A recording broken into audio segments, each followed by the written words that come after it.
Many of these stelae have been repurposed and restored.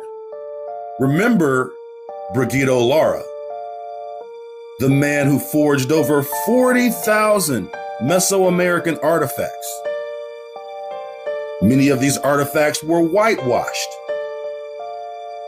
He basically remade the face of Veracruz through his art. So when you're seeing some of these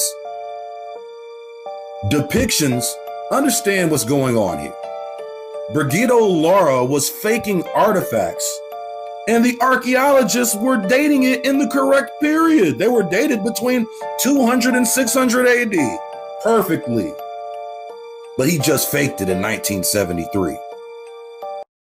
Question was, out of the entire world's population, what percentage is white? There are people who said 60, 80. Somebody even said 90. Do you know what the real answer is? It's 7%. 7%. That means they don't even have the numbers to keep up white supremacy. What that means is either we're letting them keep it up or we're actively helping them keep it up because they don't have the manpower to do it by themselves. What if we all collectively said, I don't want to be in a place or support the ideas of white supremacy? It would be over. There's too many of us versus them. It would be over. This is such a game changer for me. This is like the moment where I heard the word colonizer. 7%? They're only there because we keep them there. 2023 and 1, and once you locked in, you locked down for life, because ain't no getting out. And this one right here, man, I'm telling y'all gonna love this video, man. If you Mexican and black, or just Mexican, this video is especially for you, because I really want y'all to understand it's a big fuel right now going on between the black and brown community, and I'm about to sum all this up because we really won. You know what I'm saying? We really is one. Before any European, Spaniard, French, Englishmen came over here, we was all over in this motherfucker dancing in the sun, rolling up good herbs and tobacco leaves, you know what I'm saying? Doing our thing, you feel what I'm saying? Dancing in the sun, eating good, just covered in gold, we was loving it. So I want y'all to understand how we the same, you know, how we always had cultural ties, and how it used to really just be one big nation from South America, from South America, Central America, Mexico, which was Mesoamerica once upon a time. I want to say all the southeastern states, California, you know, there was a lot of wilderness too. You know what I'm saying? The Caribbean islands, I want to say the Caribbean islands for sure. Even Canada. So it was like all this was like once what they called like Turtle Island, but they always used to call this place I think it's like Tamerica or like America. There was a few names, and I don't know if that was because of sections and stuff. But we about to go into history though. You know what I'm saying? I ain't want to go too deep. We gonna just let it ride right now, because Africans came in here. They came in on several occasions. Sometimes these were accidents. Sometimes they were on purpose. And that they had an influence, an actual impact and influence upon the formation of certain American civilization. When we say pre-Columbus period, what are we talking about? We're talking about long before 1492. It is absurd, and only fools can still believe that Columbus discovered the Americas in 1492. In fact, Columbus never even came to this continent. Columbus wandered about in the Caribbean islands just on the very edge of the great civilization. Cortez came here in 1519, and he entered Mexico. And Mexico, when I speak of Mexico in this program, do not confuse it simply with the Mexico we know today. That was a center of a civilization that spread over a great part of this continent. That when Cortez entered, he had come out of the heart of Europe, and he said when he had I was gonna find a longer version to that, but I just wanted to cut it short just to give y'all like a brief. But I'm gonna let my man go into a deeper depth of history for y'all. Mr. Professor spoke out of college. I don't know, you two don't try to hide. I'm about to say, don't hide the video now. All right, Annetta, lock the doors because what I'm about to say is going to upset some people right next here. Okay, Christopher Columbus did not discover America. Disappointed? Exactly. Yeah, I mean, never mind the question of like how you can discover a place where the inhabitants are watching you arrive from the shore. They should have sniped. Yeah, they weren't wearing pants. Is that what somebody said? I like that. So anyway, there were actually many other mariners before Columbus that discovered America as well. Decades earlier, even eons earlier, there were so many people that were coming across these islands and this continent. But it's only been in the last century that evidence has surfaced and continually grown to indicate that many of these pre-Columbian explorers might have come from Africa. So the first scientist to promote this possibility was Leo Wiener. Born in Russia, Wiener immigrated to the United States in the late 19th century on his way to British Honduras, where he planned to open a vegetarian commune. Well, when that turned out not to be the dream job he expected, he moved back to the United States and he became a professor at Harvard University, as one does. But in his time in Mesoamerica, he started noticing things. There were lots of things that led him to encounter certain discoveries that made him consider that possibly if the origins of American civilization might actually be in Africa. So he observed so many linguistic and botanical and other similarities that between 1920 and 1922, he published an extensive 3-volume piece called Africa and the Discovery of America.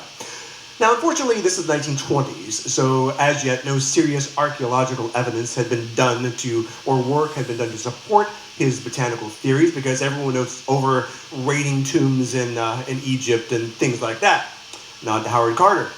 So he didn't have a whole lot of other stuff than the names to support him. However, he knew that other clues must exist. For example, he pointed out that Columbus himself was aware that African mariners had preceded him. In his diary of his second voyage, Columbus tells of how the natives of Hispaniola actually had given him gold-tipped metal spearheads that they said were brought by black-skinned people who had come in large boats from the south and southeast. Coincidence? I think not. No. Dark-skinned people came and gave them spears. Columbus saying this. Now, we can sit here and listen to the bullshit fake history and try to show you these Indian-looking motherfuckers that look like some Mongolian Asian motherfuckers that cross the ice bridge, and the ones they showing you today that's on these motherfucking reservations and shit, and all these, like, them is not the real motherfucking, no, that's not the indigenous people of America, bro. Hell no. I don't even fall for that bullshit. If you really want to know, I would rather listen to a motherfucker that wrote down in the diary what he saw when he came here in these times, and listen to a motherfucker that try to rewash it and write what they trying to make it is to be in fucking the 1800s, switching shit around when they did the reconstruction of the United States and all that. Come on, bro, I ain't trying to hear it. I'm listening from the horse's mouth, bro. Fuck what y'all talking about. So what's interesting about that, so upon returning to Spain, is that he actually took the spearheads and he sent them away and they had them assayed, and it turned out to be that these spearheads were covered in this metal this alloy that the inhabitants called guanin, and the metallurgists actually found out that this was an alloy of 32 parts. It was like 18 of gold, 6 of silver, 8 of copper, which matched the metal used in spearheads made in Western Africa for thousands of years, as carried by medieval African warriors, including the Mali and the Moors. The West Africans even called this metal guanine, the same name used by the natives of Hispaniola. But nothing more was said about that. Yeah, look at them, they mad. Conspiracy. Well, probably because in the interest of Spain, it was in their best interest that they didn't want to have any challenges. It's a problem with America right now, dog. Motherfuckers don't want to accept the truth. Then they get mad. They ain't playing out in their favor. Man, come on, man. Just accept the truth and learn, bro. Accept the truth and learn, dog. And accept that shit. Stop sitting here like it ain't even like just throwing it in your face, but for the fact that you just sitting here being so goddamn biased, you know what I'm saying? And just you don't want to accept that shit. That's what it is, bro. That's just what it is. You are from Europe. All your descendants is all from Europe. It's not your country. It's an indigenous race to this place. Okay? That was already here. It was a whole tribe of motherfuckers. A whole nation of people. So, come on. And from South America, Mexico, Central America, the Caribbeans, Southeast, Florida, all that shit, California, come on, man, all this shit. Mississippi, come on, the Mississippians. You know what I'm saying? The stone builders that had New York and all the California, all that shit already built and shit. Come on, man. What y'all talking to, man? All this bullshit lies. That history over with, bro. Real history about to begin. And this shit about to get documented and it's about to get taught. To the discovery and the claims to the islands of the West Indies. Well, as the poem goes, or it should anyway, in 1493, Columbus stole all he could see. Yeah, so on his second voyage... Look at that. Laughing and that warm motherfucking heart. You see what I'm saying? Like, motherfuckers like that shit. Yeah, we stole it. We stole that shit. We stole it. Which was 10 times larger than the first, Columbus went on a frantic but unsuccessful island hopping trip to find gold and spices. He carried along several natives from his newly discovered San Salvador, which the inhabitants called Guanahanvi. Another island that the natives pointed out, which is really large, and was called Soameto. Soameto. Now, Columbus continued going around whimsically renaming every island he could find, but, Leo Wiener, being the curious person and the linguist that he was, and the etymologist, he couldn't help noticing that the origin of these many place names and botanical names in Mesoamerica actually sounded distinctly like other languages in Africa, particularly Bantu and even Arabic. Wiener and numerous other botanists have also puzzled over the presence of certain plants that predated Columbus but originated in Africa. For example, the calabash bottle gourds. Now, this is a species originally from West Africa, where they were well cultivated in America before Europeans arrived, even long before they existed in Indonesia or Polynesia. So, in fact, the Pacific was the last place that bottle gourds actually reached and expanded to. Pardon my covfefe. Well, if it were not for transatlantic trade, pre-Columbian times, it would be very difficult to explain how certain plants, such as the yam, the sweet potato, domesticated cotton, peanuts, and tobacco, reached both West Africa and the Americas. The spread of the plantain is particularly noteworthy because it could not remain viable if it was carried in salt water. Well, in the 1640s, a Brazilian botanist named George Marcgrave... Thank you. Oh, thank you very much. Thank you. Speaking of botany, Ricola... Yeah. At Kroger Pharmacy, care is making it easy to save more. Most insurance plans and discount cards are... Yeah, there we go. So thank you very much. So the Brazilian botanist George Marcgrave looked that the establishment of a particular varieties of plantains in this region stands as a strong argument for an ancient maritime contact between the Americas and Africa. That's bananas. B-A-B-A-N-A-S. That's right. Thank you. All right. Excuse me. All right. Yeah. Okay. So, how do these plants and languages That's going to be good for the video. All right, fix and poke. All right, use the cough drop. Okay, so how do these plants and languages and other cultural elements get to the Americas? Well, some believe, what's that? Well, they're cheating. Well, some people believe that, over thousands of years, Africans migrated out of Africa and then over the Bering Strait, then down into South America, and things like that. Well, another explanation exists, and so get ready. There you go, let it out of your system. Awesome. Africans had ships. In fact, they had four kinds of, unbelievable. They had a shipload of vessels, and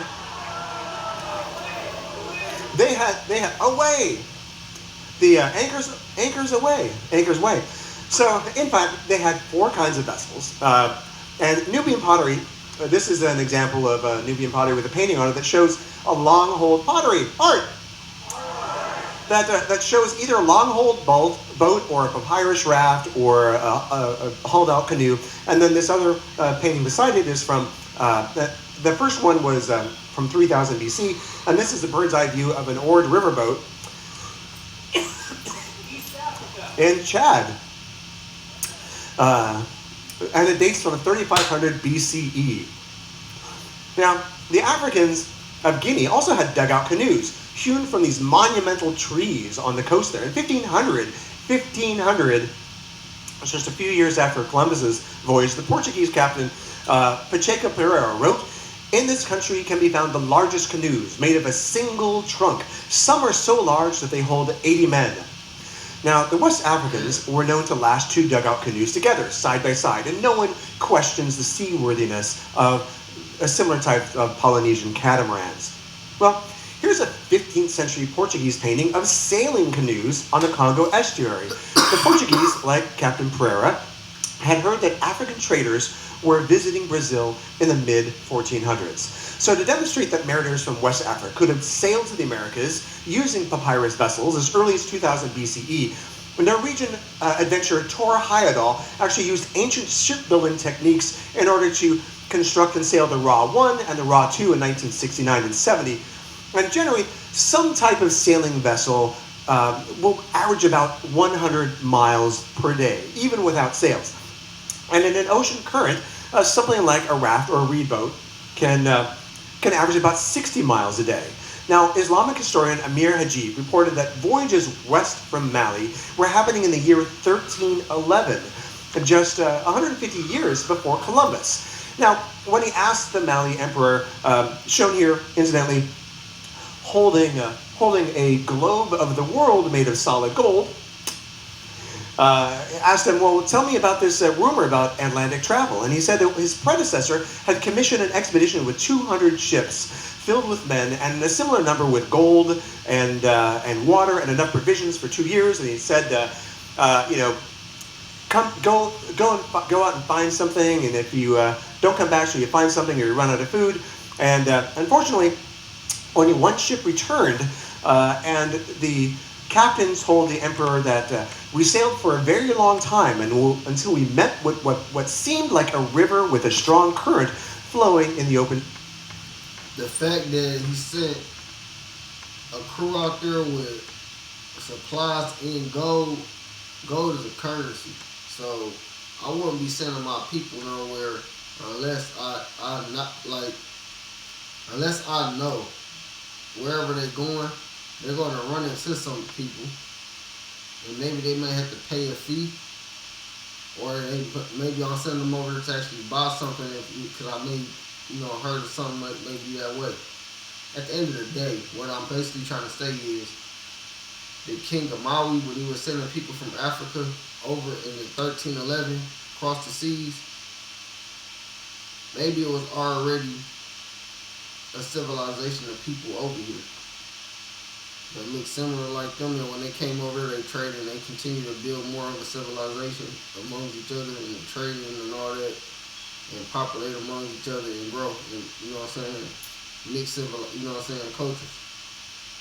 Because you gotta think about certain motherfucking like he said, certain plants is indigenous to certain parts of the world. So when they got over here, they must have came over here in what time span. So that's how you can kind of figure out traveling time and when did people come from this time to that time, just based off indigenous plants from different places or vegetables and sort, shit like that.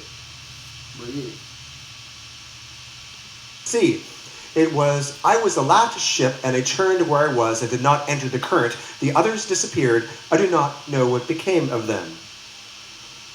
So, well, this story seems to describe the trade wind-driven equatorial current, or the Canary Current. Now, I apologize if anyone has any cats on their lap at the moment, but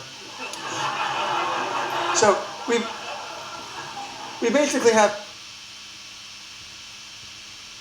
One of these people uses the new Colgate Total Active Prevention System. It's 15 times more effective at fighting the root cause of many oral health problems.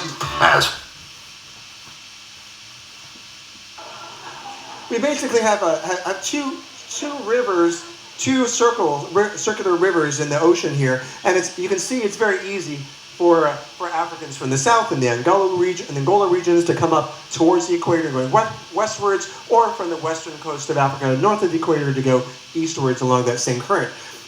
But the Mercator projection doesn't really, in terms of cartography, Mercator, it really doesn't do it justice. So let me just, I did this little animation for you to show that they could have taken the Canary Current up and around, and then they go over they fall off the edge of the earth, and then they come back and they make landfall back again in Cape Verde.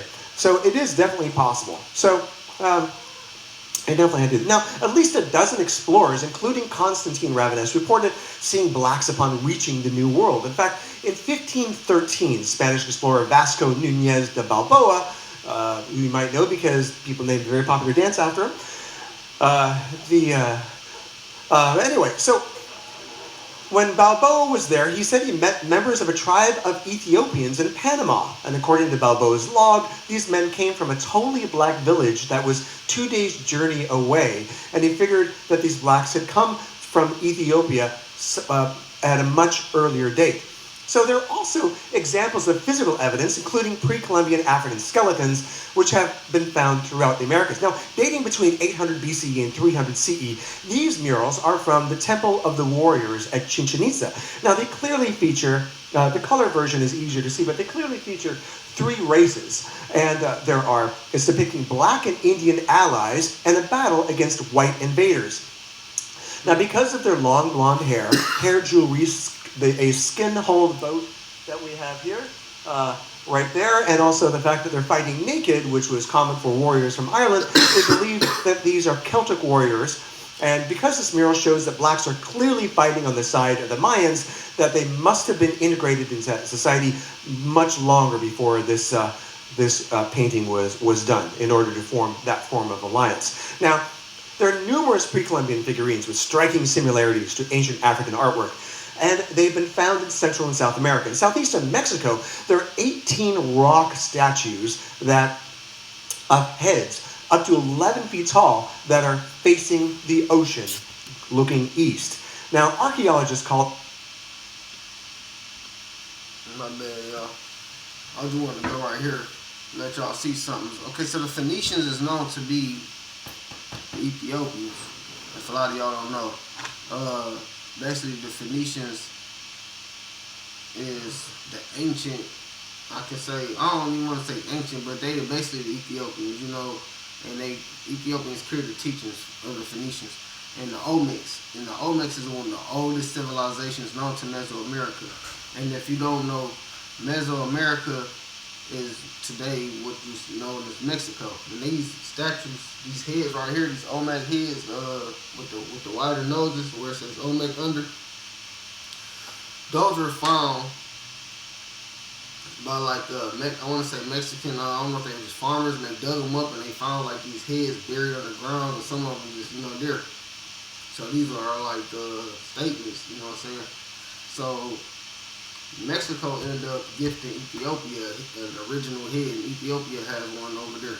Awesome. I think it was like 8 of them, 8 original of them, and I think 7 of them is still in Mexico, and 1 is in Ethiopia, if I'm not mistaken. But yeah, straight up, it is some replicas out here at some parks and stuff just to like honor them. But yeah, Mexico. Even if you go to Mexico right now, I believe Mexico City, they got like a little Station City area where they call like Little Ethiopia. So it's a fact, bro. The Olmec colossal heads after the people that carved them.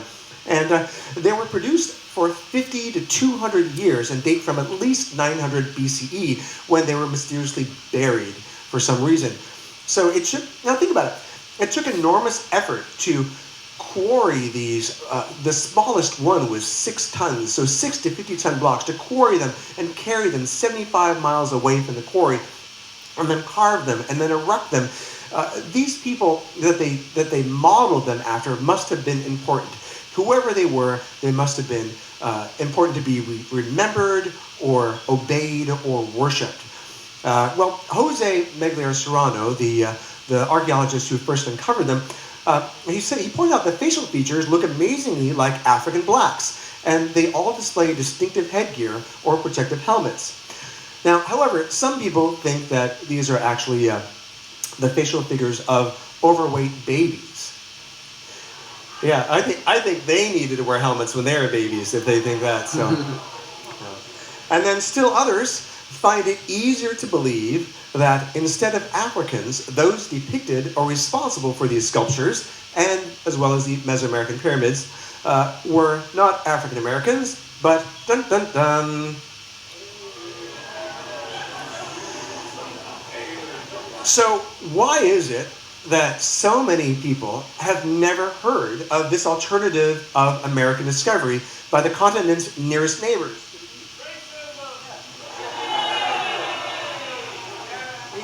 So, I mean, look.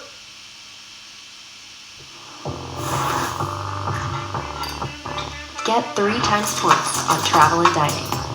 On everything you eat, everywhere you go.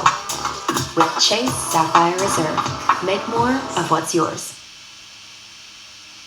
1 second, you're worrying about your home. And then, thanks to ADT, there's a lot. So, I mean, look. Now, the thing, exactly. Whoa, where'd all the continents go? So, this is look at how close this is. I mean, why people don't think that you could go this is closer compared to more than twice the distance that Columbus sailed. This will win a drink for you in a bar game sometime. Which state is closest to Africa? Maine. Yeah, look. See there, you gotta need a globe for this. Look at that. You know, versus is it so? Yeah, geometry, science. There you go. Yes. So anyway, so very few Americans know this. And why is this? So having examined textbooks throughout for years up until 2018, James W. Lowen says that although some books cite the alternative possibility that Vikings, Norse, or even Irish may have reached America first, not one textbook, old or new, mentions the West Africans. So whether or not you give any credence to this admittedly controversial Afrocentric theory, it's obvious that Columbus was not... They got that mixed up. Irish didn't come over here until they was captured. Well, yeah, until they was prisoners of war. When in the 1600s, England, Spain, and Ireland had a war. And Spain and Ireland was on teams against England. England spanked their ass. And, you know, Spain took their people, went back home. Ireland, you know, it was poor, so they went into basically slavery for England. England sold them to Portugal. And as you can see, they leaving from right here off the coast. And they was brought here as slaves to the Caribbeans and South America, which was Brazil. In Brazil, to this day, what they speak Portuguese. That's because they was under the control of Portugal. So, and the Irish got sold to the Portugal as slaves. That's when the Irish came over here. All this came over way before time, and they was the first one to discover. Come on, bro. Discover. You believe that you're a goddamn fool, bro. You're a goddamn fool. The first to discover all this evidence showing you. I mean, in 800 BC, the Olmecs discovered chocolate, cocoa. They made a cocoa, and they took chocolate all over the world. Chocolate was first invented in Mesoamerica. Like, wasn't no Irish, come on, man. The motherfuckers surviving off potatoes on some point in time. Like, I'm just being real. for America, but the last. So, why did he make such an indelible mark on Western people's minds? Well, conquest may have a lot to do with it. Right, Eurocentrism. And also unlike the mundanity of perhaps thousands of years of peaceful African transatlantic trade, the quest for gold and world domination makes a much better story. And, the good Queen Isabella was so proud of her fella that she immediately equipped Columbus with 17 ships, 1,500 men, 200 cannons, crossbows, cavalry, and even 20 attack dogs for his second voyage. And another. The story of Columbus remains the most widely accepted version of American discovery, most likely because it was the most recent, the most well-armed, the most documented, and the most similar in appearance to the authors of American textbooks.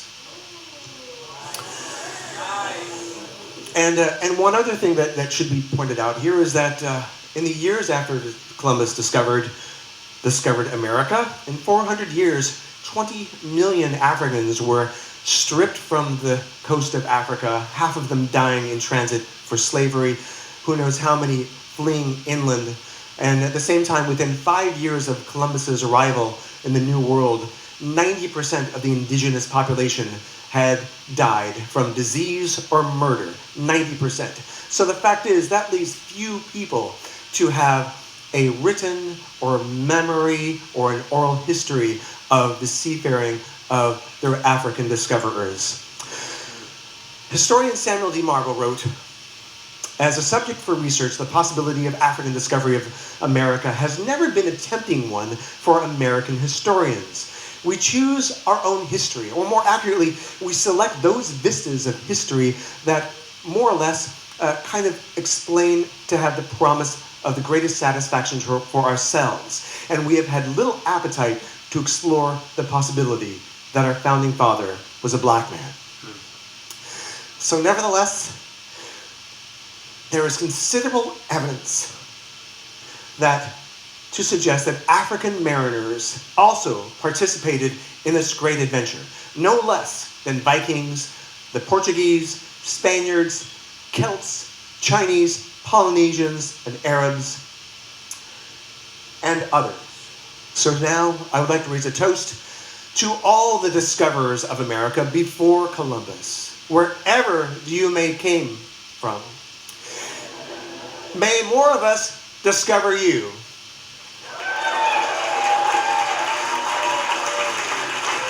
Thank you. Look, man, we got a little history, right? Because we got to teach it right. I'm about to come out with my own history book, and I'm about to really go, like, deep in this motherfucking shit. Like, deep in Mesoamerica, all the way up to right now today. I'm about to document all kind of shit, bro. And I'm about to just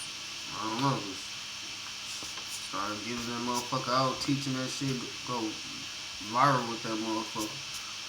Let's see, man. Got another one for y'all. Now look, this is a quick one, but just pay attention. Are you aware of the Olmecs? Do you know what the Olmec civilization was?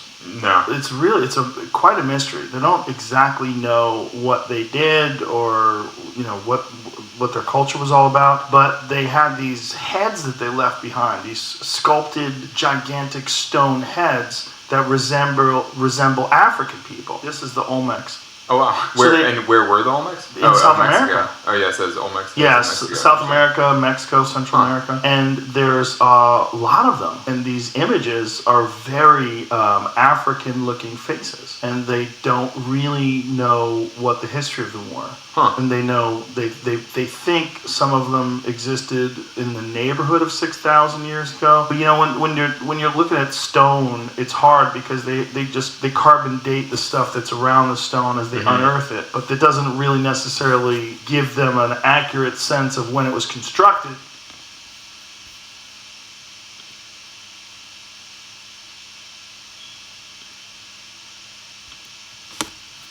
Quick fun fact, let y'all know, you know, Joe Rogan, my cousin, on my mama's side. I'm gonna make a video about that. But anyway, but yeah, like he was saying, man, like they African shaped features, but like I was telling y'all, Ethiopia, Mesoamerica, Mexico, we call it today, has a very strong tie. And I'll advise y'all to really look into the history behind that. But we're gonna go into this next video and keep it going. Like I said, remember, brown and black, we the same. Is home to more than 1 million Afro-Mexicans, yet these are marginalized and often forgotten communities. They represent around 1% of the national population. Mexico's 2020 census is the first ever to include Afro-Mexican as an ethnic category. Mexico's legacy of slavery began hundreds of years ago. The slaves in Mexico were in the places where there was mining. This town was founded around the year 1800, most likely by fugitive slaves who escaped to the coastal regions where they could survive on what they found here. Today, that original African culture still exists in a state dominated by indigenous tradition. Yet this for Rosa Hernandez, the lead councillor of Santo Domingo Armenta, the Afro-Mexican experience is isolating. We're a vast minority in this country, so... Hey, y'all see it for yourself, they still there. They still there, you know what I'm saying? Nah, this little clip right here, you know what I'm saying? This is about the Incas in South America, you know what I'm saying? Look, man, this whole video to let niggas know, man. You know what I'm saying? Like, we wasn't brought here on no motherfucking slave shit, bro. And I'm not about to keep letting that shit fly. You know what I'm saying? I remember I got in trouble. Well, I didn't get in trouble, but, you know, my history teacher had to pull me to the side in middle school because, you know what I'm saying, I was speaking a little bit about this because we was talking about some slave shit. And I was trying to say, like, you know, because I had a computer at home and I seen that first clip that y'all seen. I seen his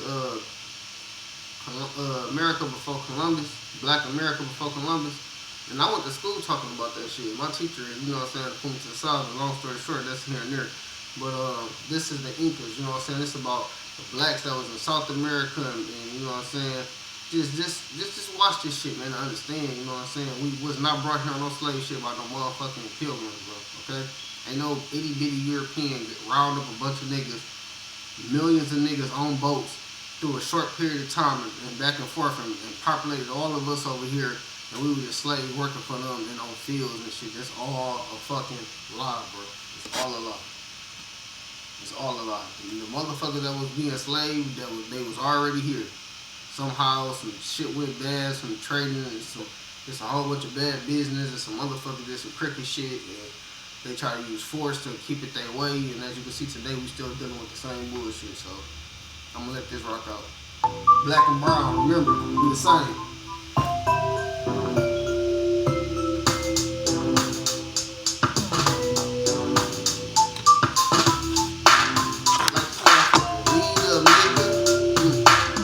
Black and brown, we the same, nigga.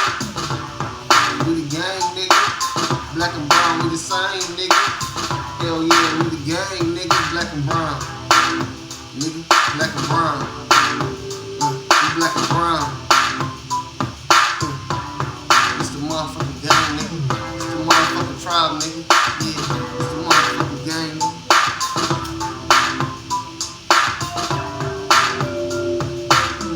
Look at the artifacts, man.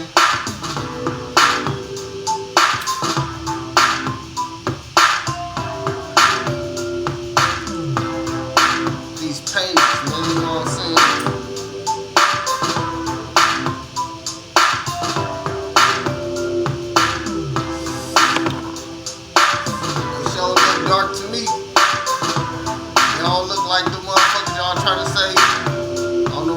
reservations. They don't look nothing like the reservation motherfuckers y'all talking about at all. $5 Hollywood Indians don't look nothing like them. Shout out David Calloway, Chief Calloway.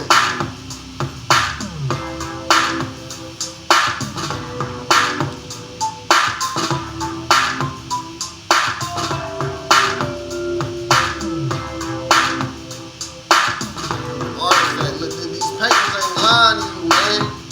Like, I can't really read up on that, y'all, cause this shit like real small in this. Like, it's talking about Peru though, but like, just look at this shit though, man. And I'm gonna tell y'all too, this documented. You can look this up. Just not that long ago, I believe in the 1800s, it was a king of Hawaii. He was black.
Dripping in gold.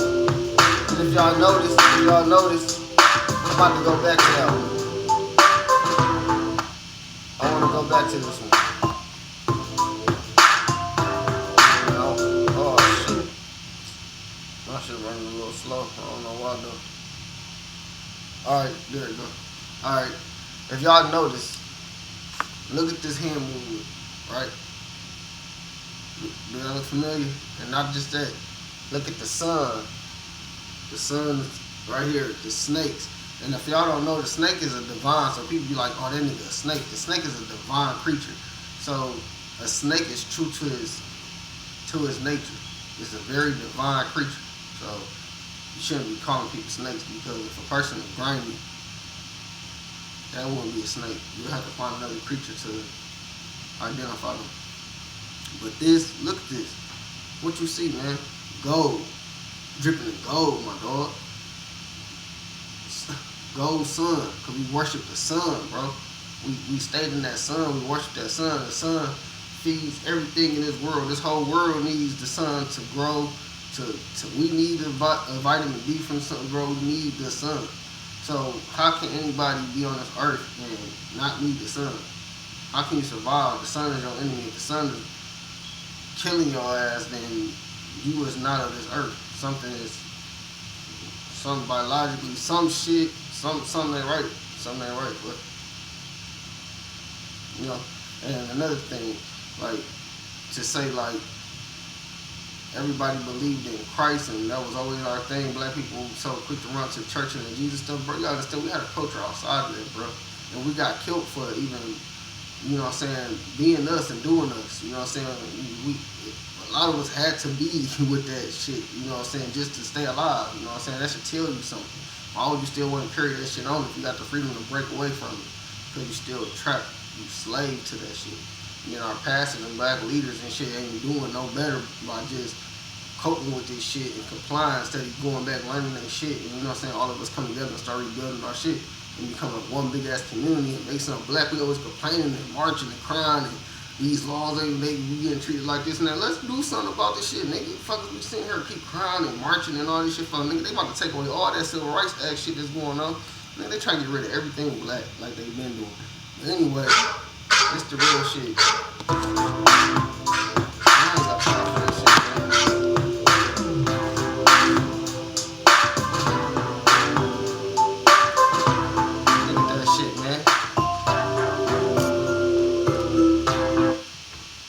want to see if I can find one more video. If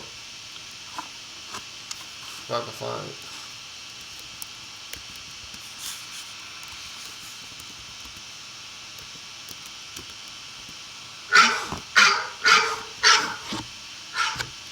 Damn, man, so fucking cold, man, dog. I'm in the middle of some shit right now, man. Here we go. Let's bust this down real quick. I think this would be a good little something to watch. And, you know, throw some more enlightenment on some shit. You know what I'm saying? I can go deeper, man. I can sit here for hours and pull up videos, man, because I know it's a lot of people that already know this shit. You know what I'm saying? So we gotta keep spreading the Live message. your biggest life in the new GMC Acadia. Current eligible lessees can get this. Ever thought about where the name California popped from? What if we say it's inspired by a legendary black queen? That's correct. The shiny name of the Golden State harks back to a mystical island governed by a fiery black indigenous queen. Now meet this queen, Calafia, who burst into the world in a Spanish novel, Las Sergas de Esplandian, authored by none other Garcia Rodriguez de Montalvo. Dive into this high-spirited tale of a time filled with knights and kings, thrilling battles, and mythical beings.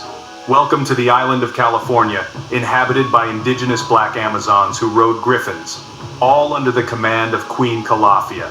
This intriguing queen, who formed a formidable army of women warriors, has left her footprints on the globe, starting with the christening of California State. So, are you pumped to... Remember that movie, The Woman King? They was talking about y'all, it was all in Africa. Y'all gotta open your mind. Some of these movies and ideas come from, you know what I'm saying, just open your mind up, my dog. You start thinking, man. Think outside the box. What my man Dan Calloway say, I'm just here to make you think, bro. I ain't here to tell you nothing. You ain't gotta believe shit I'm saying. These videos that I put together saying, you know what I'm saying, I can really go and start putting Google not gonna tell you too much, so you gotta go on like the archives and all that shit to really start digging and getting dates and like acts and shit like that and start digging up some real shit. dig into this compelling... If you want that kind of information, go over there and holler at my man Dan Calloway, because he already doing that kind of work. He got a whole body of work for over, I don't know, about 10 years. So I wouldn't even, you know, be wanting. I'd rather do what I'm doing right here. If you really want that deep shit, go to Dan Calloway. Dan Calloway. Story, strap in, because we're about to embark on the electrifying journey of Queen Calafia and her Amazonian empire. But before we get into this epic story, we want to take a quick second to tell you about our special limited time offer. We are giving away free copies of our newest book, 13 Black Scholars Who Admitted There Were Black People in the Americas Before Columbus. This exclusive offer is our way of saying thank you for your incredible support. Dive deep into history with us and uncover truths that challenge what we've been taught. But hurry, this offer won't one of those scholars we already just heard from, the white dude that was talking. Last forever. Click the link in the description and grab your free copy. Now let's get back to the video. Queen Calafia, a character of fiction, ruled over an island filled with black Amazons and mythical creatures. This island, known as California in the novel Las Sergas de Esplandian, was a place where griffins roamed, and an all-female warrior force held sway. The queen of this unique dominion... I don't like how they just do that mythical shit all in there, bro. Like, you could have just kept it 100 legit like it was. All that unicorns and shit, just trying to, you know, take away credibility. It was kind of, come on, bro. Like, just keep it 100 and what we need to know. You know what I'm saying? You trying to make this shit into a motherfucking Disney goddamn movie. We ain't came to see that shit, my nigga. We came to hear the motherfucking truth. Now, I don't appreciate you mixing the truth with fiction to make the shit more appealing. You know what I'm saying? We don't need appealing right now, nigga. We need brutal, honest motherfucking truth so we can get to the bottom of this shit. Was Calafia, a charismatic leader with a fiery spirit. Calafia's reign was marked by her bold decision to align her Amazonian force with the Muslims in a monumental battle against the Christians in... Go back, man. I ain't gonna lie, boy. If I seen some sisters like looking like that, nigga, look at that. They can get back to that. They can get that here. I'm gonna tell you, all the sisters, listen to brother. Get y'all, put y'all on some game. Know it's gonna sound crazy. I know y'all having trouble with your hair. That's why y'all throwing this motherfucking weave and wigs and lace fronts and all that shit in. But if you want to get your hair like that, sister, I'm about to give you the motherfucking key. Listen to me, alright? deer oil. I know it sounds crazy, but deer oil. Oil collected from deer, the deer oil. Go find you some deer oil and start putting deer oil in your hair. Trying to tell you. And stop washing your hair with all these motherfucking products. Get you some natural, real ass soap. Or make you some. But stop using these shampoos and shit. These perms or whatever the fuck y'all use. None of that shit. That's out. Just get you some deer oil, sis. Brush your shit, comb it. It's gonna get long as hell like that. You know what I'm saying? You're gonna be able to, she gonna be looking like that right there. And y'all be looking good as fuck too. Y'all already be wearing, dressing like that. See, that's what I'm saying. They be like, black women dress slutty. No, it's not no slutty shit. This is their culture. You know what I'm saying? To dress with their skin showing like that, looking good. We just gotta respect our women. And you know what I'm saying? And make them feel, respected. Even though they dress like that. Get all these foreign niggas. They ain't about to be disrespecting our women. That shit about to get cleaned up. But another thing, imagine them wearing that shit like that with the feather thing. Man, that shit be looking good on them. Covered in gold and shit. We gotta build our shit back, bro. We gotta get our shit back. Muslims in a monumental battle against the Christians in Constantinople. This was a defining moment not only for Calafia, but also for the narrative of the novel. The Queen, a symbol of power and independence, was now a critical player in a broader ideological war. However, the tides of battle turned, and Queen Calafia was captured. But even in captivity, she held a certain magnetism. Her captors, rather than eliminating her, chose to convert her to Christianity. This conversion marked a significant shift for Calafia, but it also had profound implications for the women of her island. See? Convert her to Christianity. That's what I'm trying to tell y'all. Y'all gotta realize, bro. I'm tired of niggas talking about some, oh man, no, motherfucker, no. And I think the Ethiopians got a deeper meaning with it. I don't know. But listen, I'm confused with the Ethiopians and they having the Bible. I'm confused about the whole Christianity thing. That's what I'm saying. We wasn't doing that, bro. We was sun worshiping. We was doing our thing, man. Everything was good. And then we got mixed with this Christianity shit and it's doomed. It's like we got blessed to have what they say, the land of milk and honey, whatever. I feel like that was us in America. We got blessed to have all this to us. And the second some motherfuckers came over here and we switched sides and stopped worshiping and stopped, doing what we was doing and switched over, we got cursed. And I look at us. Look at us to this day, bro. Like, it's just fucked up, man. Following their queen's lead, they too embraced Christianity and integrated with the men to form a new kingdom. This tale of Queen Calafia, filled with adventure, battle, and transformation, caught the attention of many, including the famed explorer Hernan Cortez. So captivated was he by the story that when he set foot in what we... I'm not telling the story right, bro. I gotta find the real story, bro. Because I knew it was some niggas around. Where was the niggas at, bro? You're not about to tell me it was just all women just laying around fine as hell and some Spanish conquistador niggas ran up and just...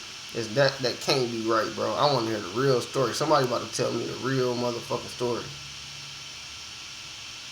They probably done made up so many motherfucking stories on their ass, bro. We ain't gonna never get to the bottom of this shit, man.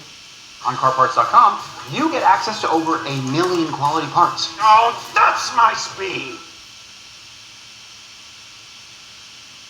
Bathfitter knows what you're looking for. The perfect style for your bath remodel with the look of tile you want. New textures, shapes, and styles. Time to set a date. It just fits. Go to bathfitter.com to book your free consultation.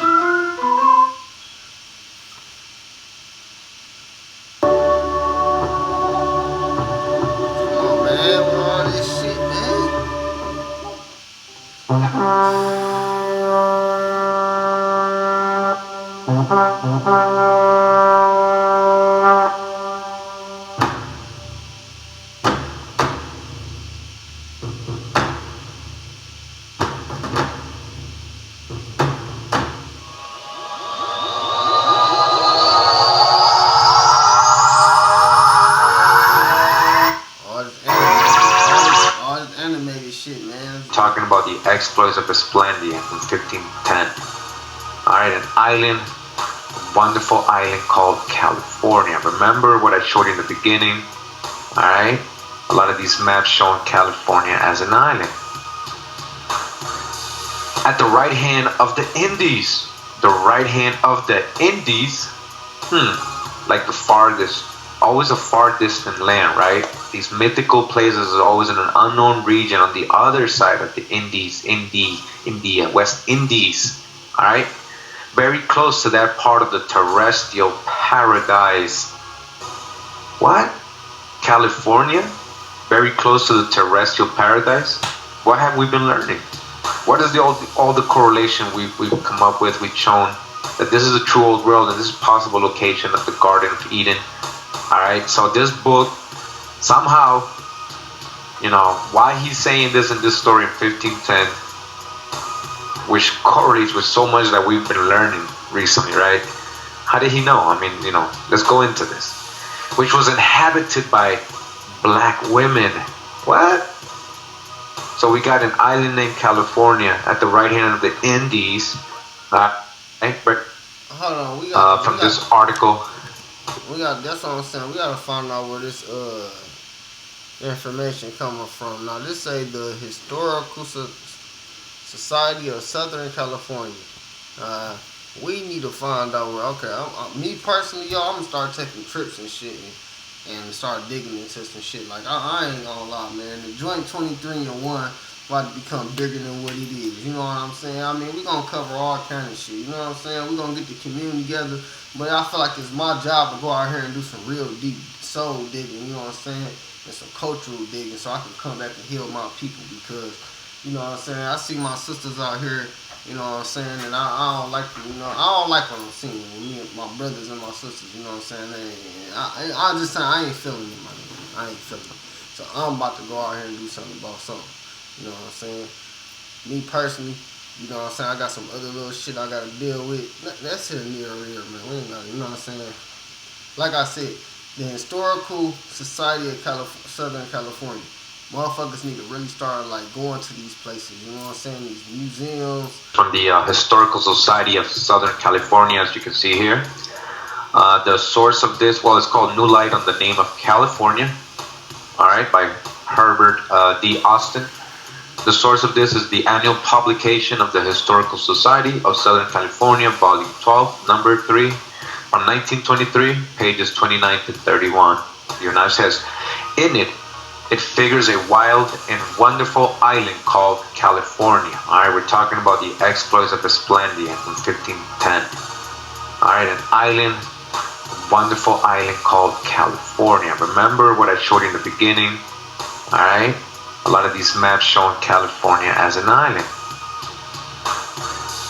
At the right hand of the Indies. The right hand of the Indies? Like the farthest. Always a far distant land, right? These mythical places are always in an unknown region on the other side of the India, West Indies, all right? Very close to that part of the terrestrial paradise. What? California?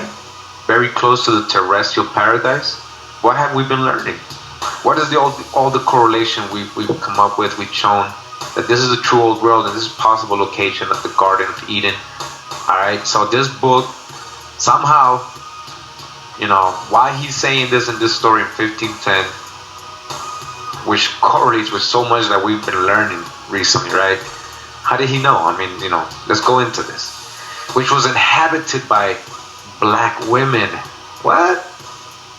So we got an island named California at the right hand of the Indies, alright, very close to that of that terrestrial paradise, which was inhabited by black women without so much as a man among them. And they lived in the manner of the Amazon, meaning like warrior women, Amazons. They were robust of body, with strong, passionate hearts, and great virtue. The island itself is one of the wildest in the world on account of the bold and craggy rocks. The warlike and beautiful queen, Calafia, was leagued with the pagan princes against the leaders of Christendom, from the great Amadis and Esplandian down.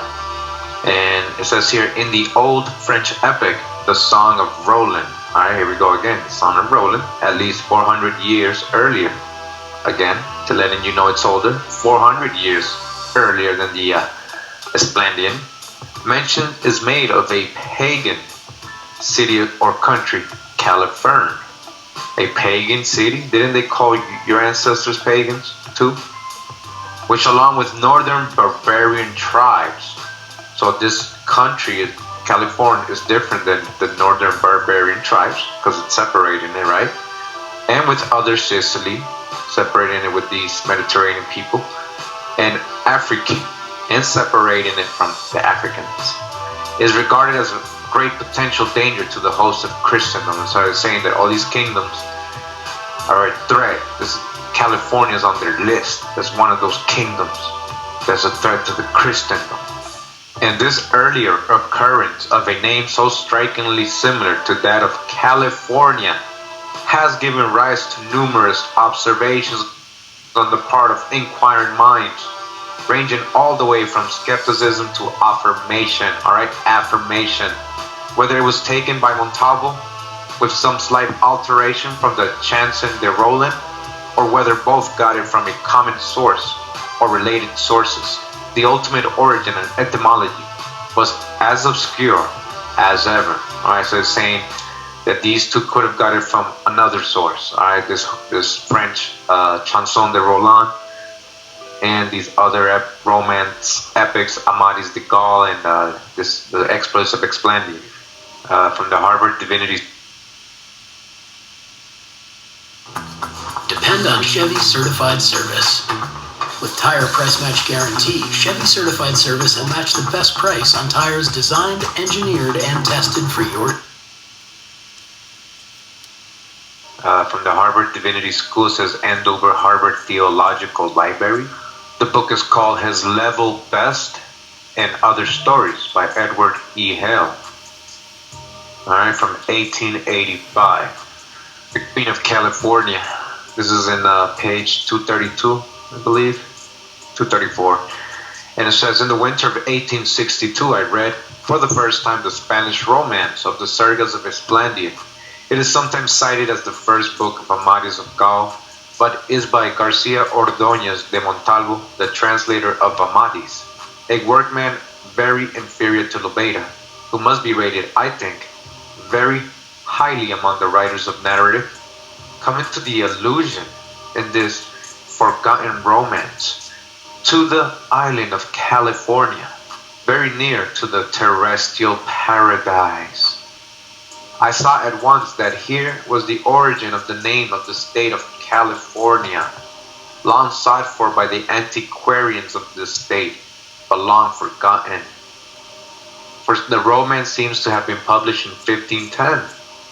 The edition of 1521 is now in existence, while our California, even the peninsula of that name, was not discovered by the Spaniards till 1526, and was not named California till 1535. Alright? So you see the timelines, alright? How fast could that story have spread to all these Spaniards? And why would they just say, oh, this is the one, California? They would have to have been so sure, right? They were sure of something. Alright, as we're going to see what Cortez said. At the next meeting of the American Antiquarian Society, I called their attention to this derivation of the name, and it has since been universally recognized as the origin of the name now so familiar to us. The romance of the Esplandian is now so rare that I translated for the Atlantic Monthly all the parts which relate to the Queen of California, and I now republish them. The reader may be interested in examining first the history of the discussion of the subject and then of the romance. The name of California was given by Cortez, who discovered the peninsula in the year 1535. Alright, again, we're going to get into what Cortez said. For the statement that he named it, we have the authority of Herrera. It is proved, I think, that the expedition of Mendoza in 1532 did not see California. It is certain that they gave it no name. Humboldt cited in the archives of Mexico a statement in manuscript that it was discovered in 1526. But for this there is no other authority. There is no other authority. It is certain that the name does not appear till 1535. Alright, so again, we get a lot of opinions. A lot of different people, historians and people in different times had their opinion on why This place was called California. You see, it must have been anciently already been called that. And everybody's trying to figure it out, even back in 1500s, 1600s, 1700s. They're trying to figure out why it was named California. All right. Continues, says, I am told that the Reverend Dean Trench, in one of his etymological works, suggests that the Greek, and I don't read Greek, says, implying that the province seemed to the early settlers to have the attractions of a beautiful adultery. I have not myself found this passage, but I remember Mr. Powers, the sculptor, represents California as a naked woman, seductive in front, but concealing a torn bush in her hands behind. And he describes his statue as intended to represent her false seductions. Oh, that's interesting. So Mr. Powers depicts California as a naked woman. Well, why a woman? And why is the emblem of America a woman and the indigenous?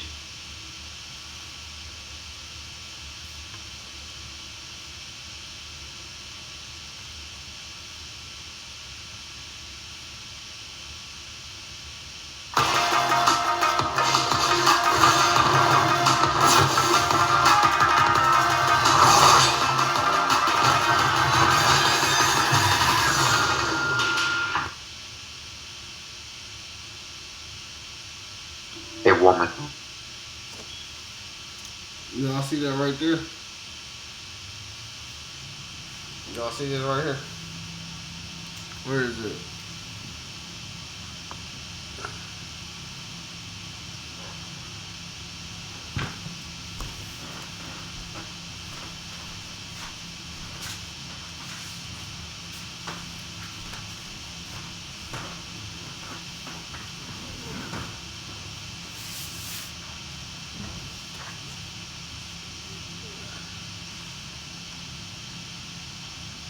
Y'all see this right here? What y'all seeing?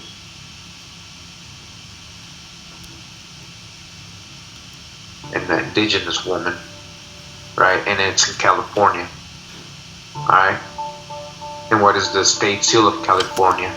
There's only 2 of these books left on Amazon, and it was like 1 left, because it was 2 at first.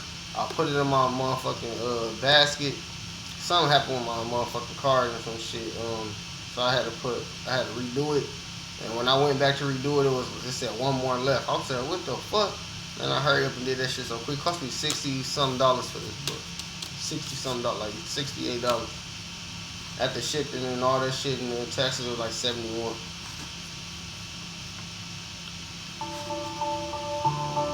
And it says here, a naked woman, seductive in front but concealing a torn bush in her hands behind. The Black Excellence and Abundance Channel. A little known fact, which I believe is deliberately ignored by modern anthropologists and historians, is that the natives of Hawaii, America's 50th state, were black people whose ancestral roots extended back to the continent of Africa. The story of black Hawaiians is one of the most intriguing of modern times. It is a tale of adventure and delight in paradise that turned into a cultural nightmare. It is one of America's best kept secrets, and we must venture into antiquity to learn the roots of the black Hawaiians.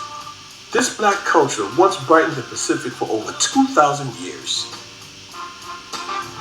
Most anthropologists, paleontologists, and archaeologists around the world generally believe that human beings evolved on the continent of Africa from 3 to 5 million years ago, and that they eventually spread from Africa into Europe, Asia, the Pacific Islands, and finally the Americas. In time, these black settlers developed very advanced societies and sent navigators to explore and settle various islands of the Pacific Ocean. They reached such places as New Guinea, Fiji, New Hebrides, New Zealand, the Society Islands, Tahiti, Easter Island, and thousands more. The first people to reach what is now Hawaii were blacks from Polynesia. They sailed to Hawaii in great canoes about 2,000 years ago. The Hawaiians and their neighbors in the Pacific have long been the subject of controversy among scientists. The people in this part of the world are generally divided into 3 groups. Melanesians, who are an unmixed black people, Micronesians, which is also an ancient black group, and the Aboriginal Polynesians. All three groups are black people. The black people themselves are an ethnological cousin. Many, like the Tasmanians, who were exterminated by English settlers, were pure blacks. The basic strain of the original Hawaiians, as seen in their color and their faces, writes historian J.A. Rogers in the book Sex and Race, Negro-Caucasian mixing in all ages and all lands, was undoubtedly Negro, with an admixture of Mongolian. These people were of black and brown complexions with wavy and close curled hair, broad facial features, and fine physiques. In short, they had the same physical characteristics as millions of other people who now live in the Pacific Islands. Now this is a quote from the book by J.A. Rogers, Sex and Race.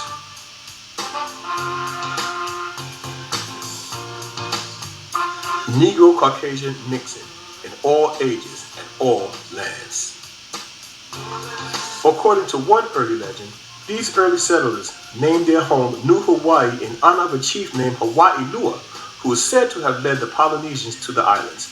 But the name Hawaii is also recognized as a form of Hawaiki, the legendary name of the Polynesian homeland to the west. The ancient island of Hawaii was much like an African society. It was a series of islands ruled by strong-willed chiefs or kings who believed that they had descended from God.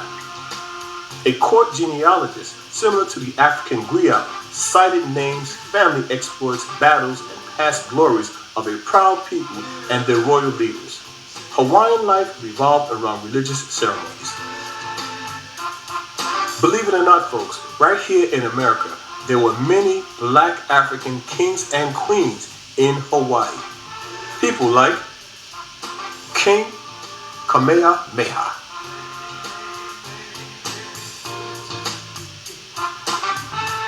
Queen Ka'ahamanu Manu. Alright, y'all, man, look, I'm gonna cut this video short because it's been about an hour, almost 2 hours. So, look, man, I just wanna let y'all know, man, it's a lot of researching we gotta do. So, let's get to work, man.